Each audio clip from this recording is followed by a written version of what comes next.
Hi hello friends. അപ്പോൾ നമുക്ക് ഇന്നത്തെ നാളത്തെ എന്താ പറയുക ചെമ്പനീർ പൂവിൻ്റെ റിവ്യൂ എങ്ങനെയെന്ന് നോക്കാം കേട്ടോ. അപ്പോൾ നമ്മളെ സച്ചി ദേഷ്യം അങ്ങനെ കടിച്ച് പിടിച്ച് നിൽക്കുകയാണ്. ശരത്തിന് ഒന്നും പറയാൻ നിർത്തില്ല, കാരണം അവിടെ പറഞ്ഞു കഴിഞ്ഞാൽ ഇപ്പോൾ അവർ രേവതിയുടെ അമ്മയും അനിയത്തി അവരെയൊക്കെ ബാധിക്കും. അതുകൊണ്ട് ആ സമയത്ത് നമ്മുടെ സച്ചി വളരെ നോർമലായിട്ട് തന്നെയാണ് ശരത്തിനോട് സംസാരിക്കുന്നത്.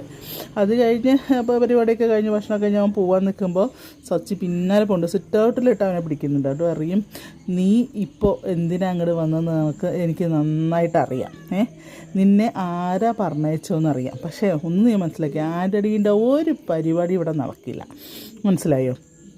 നീ അങ്ങനെ വല്ല ഉദ്ദേശത്തിലാണ് വന്നിട്ടുണ്ടെങ്കിൽ നിന്നെ ഞാൻ വെറുതെ വിടാനായിട്ട് ഉദ്ദേശിക്കില്ല. നിൻ്റെ കയ്യും കാലും ഞാൻ തല്ലി ഒടിച്ച് മൂക്ക് കൊണ്ടിടും. അപ്പോൾ ഈ കൈ ഒടിച്ചില്ലേ, അതുപോലെ നിൻ്റെ കയ്യും കാലും ഞാൻ തല്ലി ഒടിച്ച് ഒരു മുക്കിൽ കൊണ്ടിട്ട് നിനക്ക് ഞാൻ ചിലവിന് തരും. നിൻ്റെ ആൻ്റണിയുടെ കൂടെയുള്ള നടത്തം ആൻ്റണി പറഞ്ഞയച്ചിട്ട് തന്നെയാണ് നീ ഇങ്ങോട്ട് വന്നതെന്ന് എനിക്ക് മനസ്സിലായി നേരത്തെ.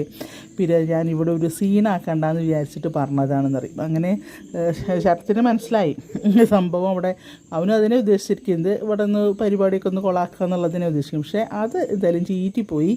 അങ്ങനെ ശരത്ത് പോവുകയാണ്. അത് കഴിഞ്ഞ് പിന്നെ നമ്മുടെ അച്ചമ്മയുടെ വക ഇവർ തന്നെ ഒരു ആരോഗ്യവഴിയിലും സ്പെഷ്യലായിട്ട് ആരോഗ്യവഴിയിലും കാര്യങ്ങളൊക്കെയാണ്. അപ്പോൾ എല്ലാവരും ഓരോ റൂം കൈയടക്കുക. ഇവർ ചെറുപ്പക്കാർ രണ്ടാളും ഒരു 2 സ്ഥലത്താണ് പാവം കിടക്കുന്നത്. ഒരാൾ ടെറസിൽ, ഒരാൾ ഹാളിലാണ്. അപ്പോൾ പറയും അതിവിടെ പാടില്ല, അവർക്ക് റൂം കൊടുക്കണം. അവർ റൂം ഇത്ര നാൾ റൂം കൈയടക്കി വെച്ചൊരു എന്നാൽ അവർക്ക് റൂം കൊടുക്കണം എന്നിങ്ങനെ പറയുന്നുണ്ട് അച്ചമ്മ കേട്ടോ. അപ്പോൾ അതിന് ഒന്നും പറയാൻ നിവർത്തിയില്ല, കാരണം ശ്രുതിയുടെയൊക്കെ മുഖം മാറുന്നുണ്ട്. നമ്മുടെ അച്ചമ്മ പിന്നെ ഇങ്ങനെ പറയണം. അപ്പോൾ നമ്മുടെ സച്ചി പറഞ്ഞു, എനിക്കൊന്നും വേണ്ട, ഞാനും രേവതി ഇവിടെ നിൽക്കുന്നത് പോലും ഇവർക്കൊന്നും ഇഷ്ടമല്ല. അപ്പോൾ ഞാൻ ഇനിയിപ്പോൾ ഒരു റൂമിന് വേണ്ടിയിട്ട് ഒരു പ്രശ്നം ഉണ്ടാക്കണം. അപ്പോൾ അത് പറ്റില്ല അറിയാം. അപ്പോൾ രവിക്കൊക്കെ ഭയങ്കര സങ്കടമാവുന്നുണ്ട് കേട്ടോ. അങ്ങനെ അത് പറ്റില്ല എന്ന് പറഞ്ഞിട്ട് നമ്മുടെ ശ്രുതിൻ്റെ റൂം കൊടുക്കാൻ വേണ്ടി പറയണം. ശ്രുതിക്ക് പിന്നെ ഒന്നും പറയാൻ നിവർത്തില്ല, കാരണം അച്ചമ്മയാണ്. കാരണം ചന്ദ്ര പോലും ഒന്നും മിണ്ടുന്നില്ല. പിന്നെ അച്ചമ്മോട് ആര് വാദിക്കാനാണ്. അങ്ങനെ നമ്മുടെ ശ്രുതിക്കും സച്ചിക്കും രേവതിക്കും ഇന്നത്തെ ഒരു ദിവസം റൂം കൊടുക്കണം. ഇനിയിപ്പോൾ ഇന്ന് നമ്മുടെ സച്ചിയെങ്ങാനും രേവതിയോട് ഇതുവരെയും മനസ്സിൽ ഒളിപ്പിച്ച് വെച്ച കാര്യം വല്ലതും പറയോ എന്തോ നമുക്കറിയില്ല.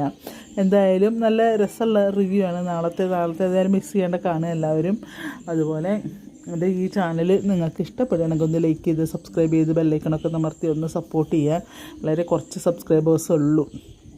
അപ്പോൾ നിങ്ങളുടെ മുഴുവൻ സപ്പോർട്ട് ഉണ്ടാവണം. ഓക്കെ, അപ്പോൾ എല്ലാവർക്കും ഒരു ശുഭരാത്രി.